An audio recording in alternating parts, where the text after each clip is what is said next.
بسم اللہ الرحمن الرحیم۔ معزز خواتین و حضرات،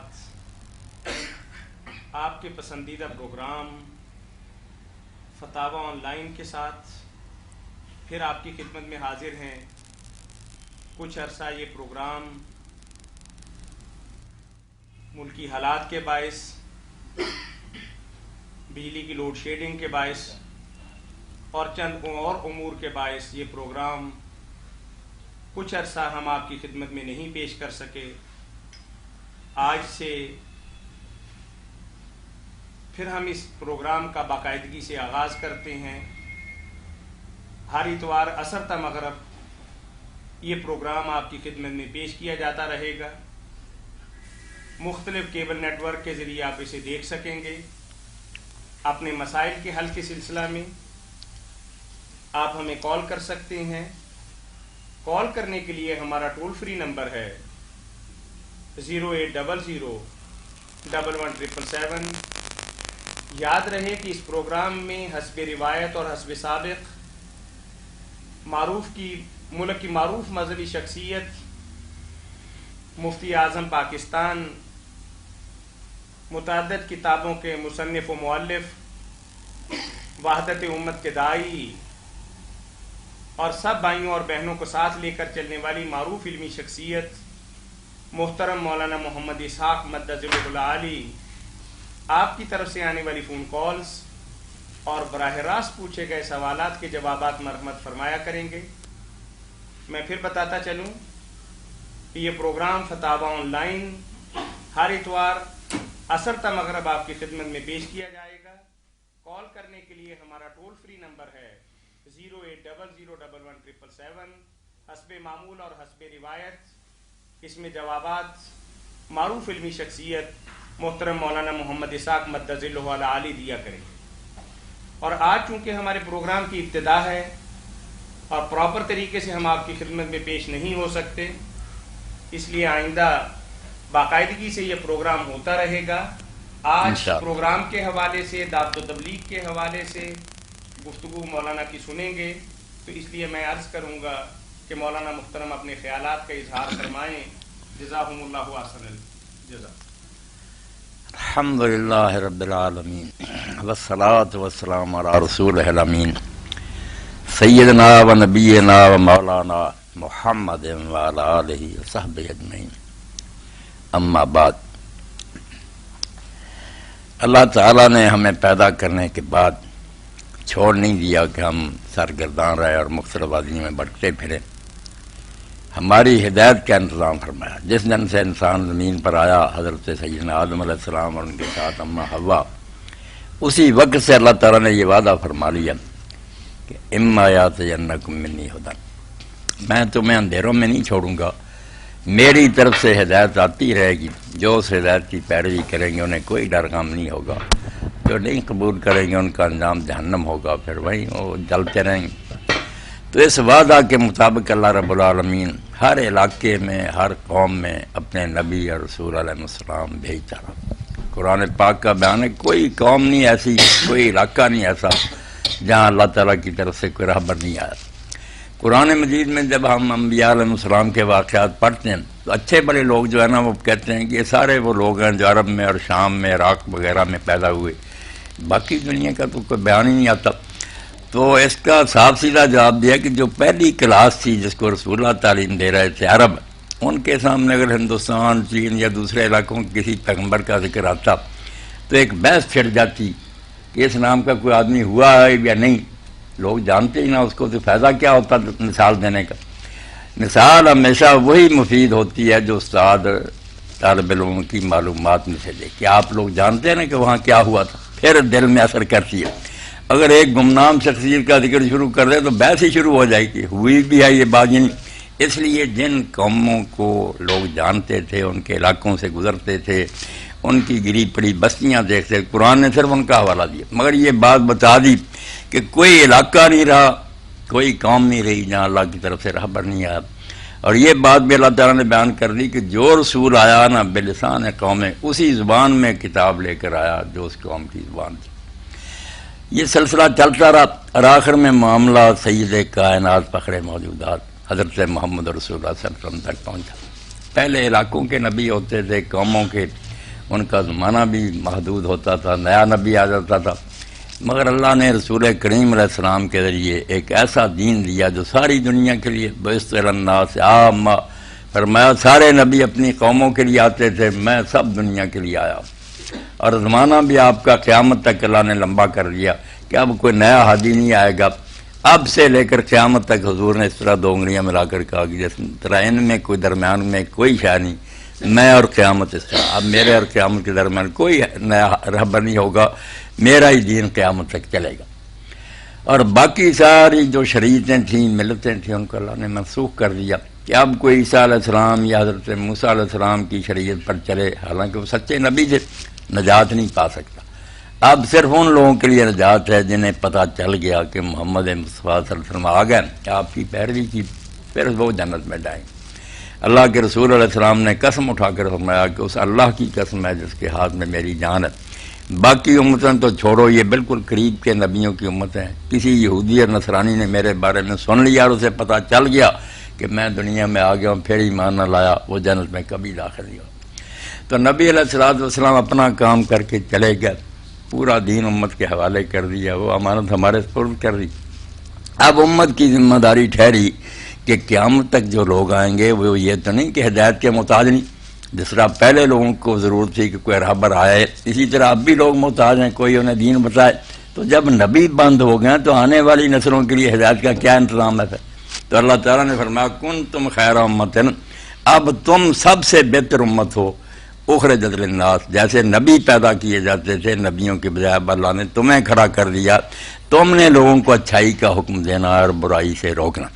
میری اور آپ کی ذمہ داری ٹھہری کہ قیامت تک کلمہ گو خود بھی اس ہدایت پر چلیں، اور جو لوگ بے خبر اور ناواقف ہیں دوسری امتیں، ان تک بھی اس دین کو پہنچائیں۔ اسی فریضے کو تبلیغ کہتے ہیں کہ اللہ کا دین انہیں پہنچایا جائے۔ اور یہ اتنا نازک مرحلہ کہ جب عدالت ہوگی نا اللہ تعالیٰ کی، پہلے ہم کٹہرے میں کھڑے ہوں گے، ہمارا بیان ہوگا اللہ کے رسولوں کے ساتھ اس امت کا کہ تم نے باقی امتوں تک اپنے علم اور عمل سے دین پہنچایا۔ اگر ہم ثابت نہ کر سکے تو باقی امتوں کو معافی ہو جائے گی، ان کی جگہ ہم جیل میں بھیج دیے جائیں گے۔ اور اگر واقعی ہم نے ثابت کر دیا کہ دین ہم نے پہنچایا، پھر ان کی باری آئے گی تم نے اس کو کیوں قبول نہیں کیا۔ یہ بعد کا مرحلہ، پہلے اس امت کا ہی نہ حساب ہوگا۔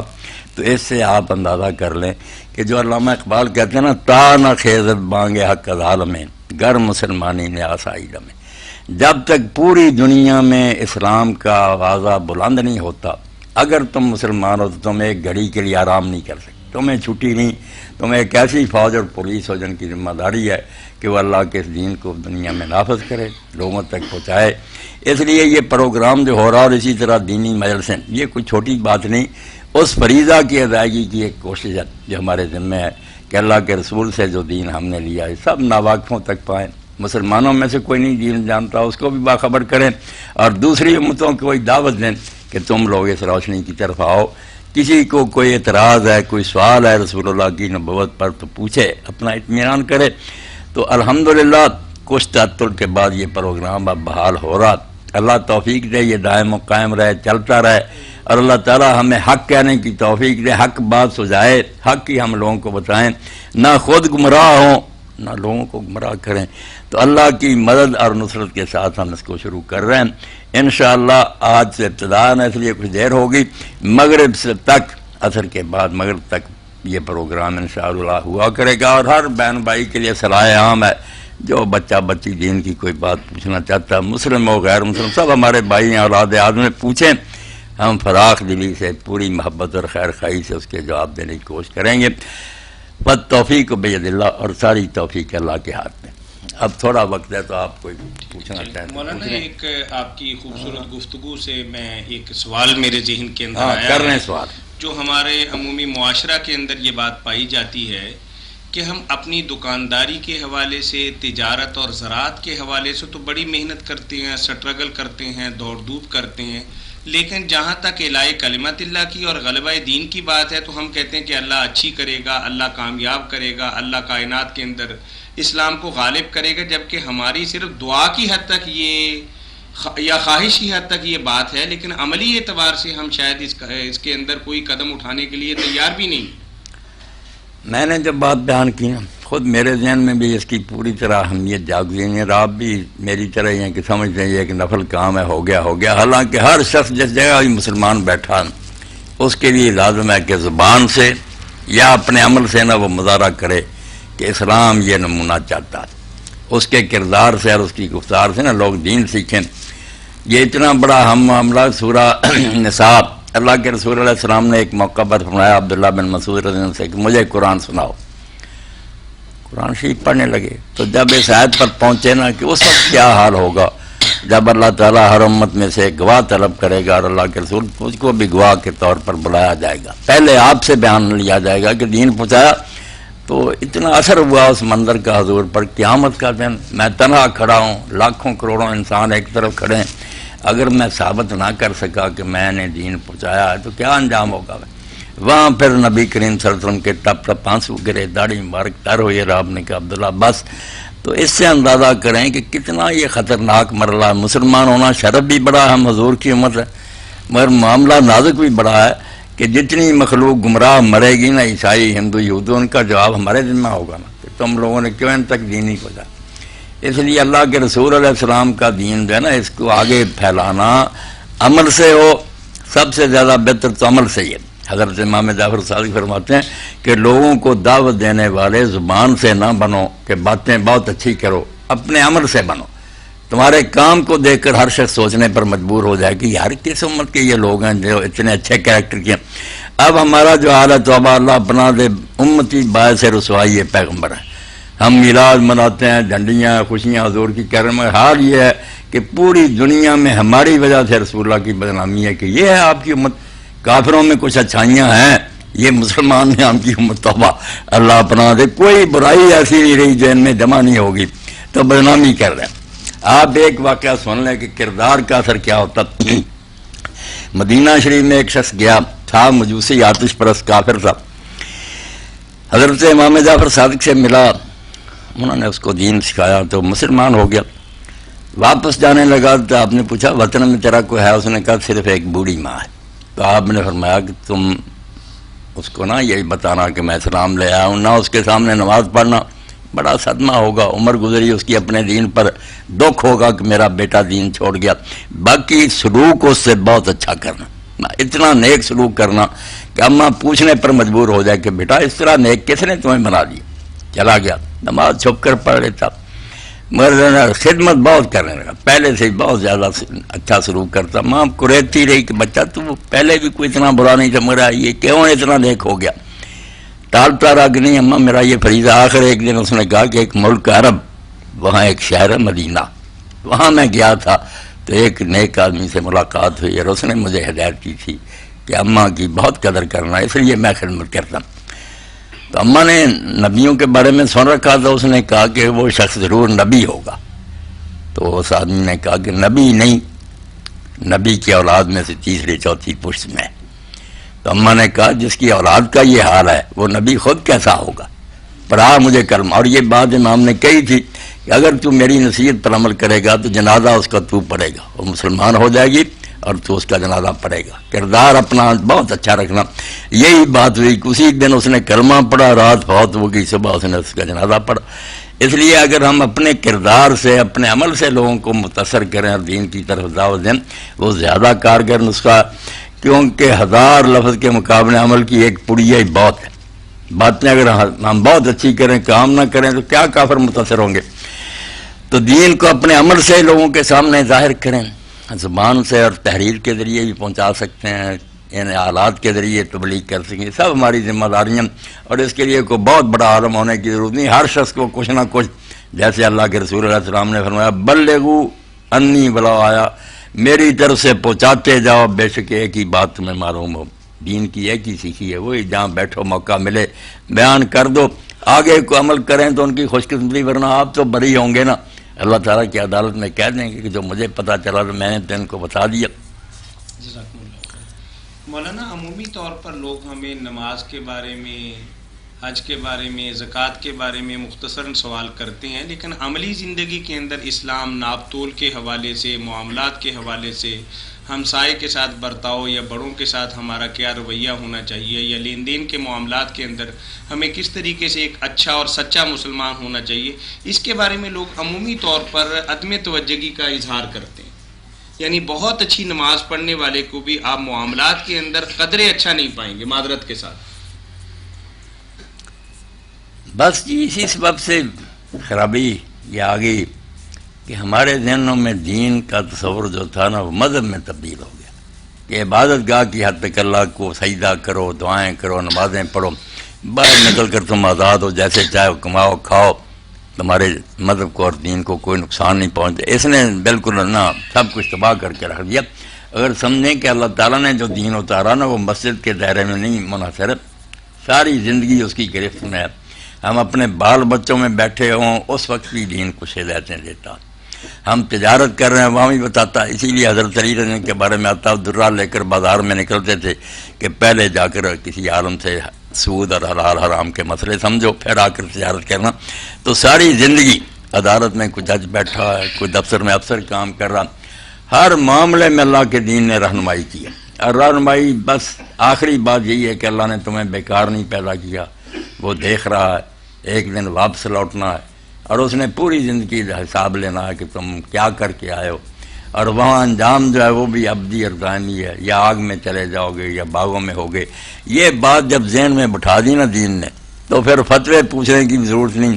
کسی جگہ بھی آدمی کام کر رہا ہوگا یہ بات اس کو قابو کرے گی کہ خدا دیکھ رہا ہے، بندوں کے سامنے تو بہانہ بنا سکتا۔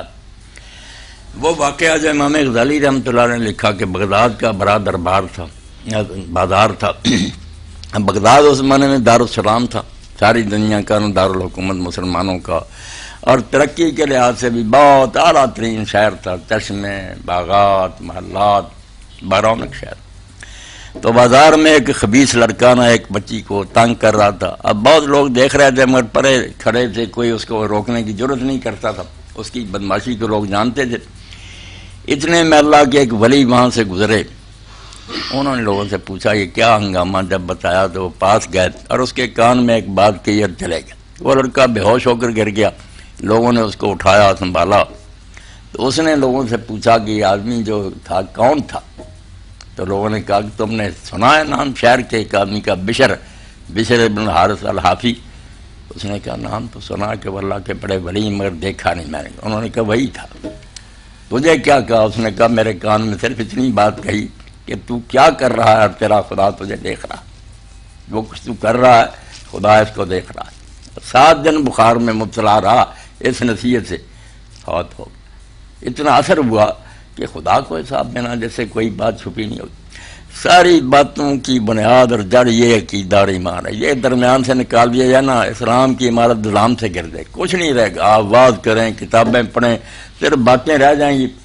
یہ ایمان بالآخرت جو ہے نا کہ اللہ کے سامنے جا کر زندگی کے ایک لمحے کا حساب دینا، وہاں نہ کوئی سفارشی ہوگا، نہ کوئی حمایت حاصل ہوگی، کوئی مدد کو نہیں آئے گا، بلکہ قرآن کہتا ہے جو سب سے قریبی ہیں، بیٹے، بھائی، ماں، باپ، سب تو اس سے بھاگ جائیں گے، تجھے دیکھ کر فرار کی راہ اختیار کریں، تو اتنا پھنسا ہوگا۔ اس لیے ڈر اس وقت سے کہ جب کوئی تیرا مددگار نہیں ہوگا اور اللہ کا عدل ہوگا یا تیرے عمل ہوں گے۔ یہ عقیدہ اور ایمان پیدا کرنے کی ضرورت ہے۔ سب سے زیادہ سوال بھی اسی بارے میں کرنے چاہیے، اس سے پھر نمازیں بھی ٹھیک ہو جاتی ہیں، کاروبار بھی ٹھیک ہو جاتے ہیں، افسر بھی ٹھیک کام کرنے لگتے ہیں۔ اس کو نکال دیں تو کرپشن ختم ہی نہیں ہو سکتی۔ 1000 نسخہ آباد مارے نا، جیسے نعیم صدیقی مرحوم نے کہا تھا، حکیمان معیشت اپنے نسخے آزما دیکھیں، علاج تنگی آدم بجوز ایمان نہیں ہو۔ ایمان نہیں پیدا کرو گے نا، جتنا جی چاہے ان کو پڑھا لو، لکھا لو، محلے یونیورسٹیاں اور کالج بنا دو، ڈگری اور کرپٹ ہی پیدا ہو، ایسے بے ایمان ہو گئے، ہر قانون سے بچنے کے لیے کوئی راہ نکال لیں گے۔ جزاکم اللہ احسن الجزاء۔ ابھی آپ کے سامنے مفتی اعظم پاکستان محترم مولانا محمد اسحاق مدظلہ العالی سوالات کے مختصر جوابات مرحمت فرما رہے تھے۔ اس خوبصورت موقع پر میرا دل کرتا ہے کہ میرے بھائی محمد جاوید ناصر، جنہوں نے اس سارے پروگرام کو دوبارہ مرتب کرنے کے بارے میں اور اس کے تمام تر انتظامات کے بارے میں بہت کوشش اور کاوش کی ہے. اللہ اس کے مال و جان کے اندر برکت عطا فرمائے، اور جو دوست و احباب کی سلسلہ کے اندر اپنی کوششیں اور کاوشیں فرما رہے ہیں، اللہ اسے بھی صدقہ جاریہ کے طور پر قبول و منظور فرمائے. ہم خاص طور پر شکر گزار ہیں اپنے مربی کے اور محسن کے اور ممتاز عالم دین کے، کہ میں بعض اوقات یہ سمجھتا ہوں کہ اللہ جانتا ہے کہ اگر مولانا جیسی عظیم ہستی ہمیں نہ ملتی تو شاید دین کی بے شمار راہیں ہمیں نظر نہ آتی. اور مولانا ایک ایسی ہستی ہیں، منہ پہ بیٹھے ہیں، مطلب تعریف تو نہیں کرنی چاہیے، لیکن یہ ایسی تعریف نہیں ہے کہ جس کے اندر کوئی مبالغہ ہو یا الفاظ کی کوئی مطلب رنگینی ہو. میں یہ سمجھتا ہوں کہ جب بھی مولانا سے ہم نے عرض کیا کہ مولانا یہ مسئلہ آ گیا ہمیں درپیش، شاید بٹن دبانے میں دیر لگی ہو، جواب آنے میں دیر نہیں لگی. ہم دعا کریں گے کہ اللہ تعالیٰ ہمارے بھائی کی عمر کے اندر برکت کے ساتھ ساتھ خود مولانا کی عمر کے اندر بھی برکت عطا فرمائیں اور سب بھائیوں کو اجر عظیم عطا فرمائے. فتاوی آن لائن اسلامی تعلیمات کا پروگرام ہر اتوار عصر تا مغرب آپ کی خدمت میں پیش کیا جاتا ہے اور پیش کیا جاتا رہے گا انشاءاللہ العزیز. آپ بھی اپنے مسائل کے سلسلہ میں ہمیں کال کر سکتے ہیں. میں اب مولانا سے گزارش کروں گا کہ وہ جاوید بھائی کے لیے بھی، خود اپنے لیے بھی اور ہمارے لیے بھی، اور اس مبارک سلسلہ کو قائم و دائم رہنے کے سلسلے میں اللہ سے دعا کریں کہ اللہ اس کو قائم و دائم رکھے اور ہماری نیتوں کے اندر اخلاص عطا فرمائے. الحمدللہ رب العالمین، والصلاة والسلام علی رسولہ الکریم سیدنا محمد وآلہ واصحابہ اجمعین. اللہم وفقنا لما تحب وترضى واجعل آخرتنا خیرا من الاولی. اللہم استعملنا بسنت نبیک وتوفنا علی ملتہ واعذنا من مضلات الفتن. ربنا لا تزغ قلوبنا بعد إذ هديتنا وهب لنا من لدنك رحمة إنك أنت الوهاب. ربنا آتنا في الدنيا حسنة وفي الآخرة. اللهم انصر الإسلام والمسلمين واخذل الكفرة. اللهم بارك لنا فيما رزقتنا واغفر لنا وارحمنا. وصلى الله تعالى على خير خلقه سيدنا محمد وآله وصحبه أجمعين. آمين يا رب العالمين. جزاكم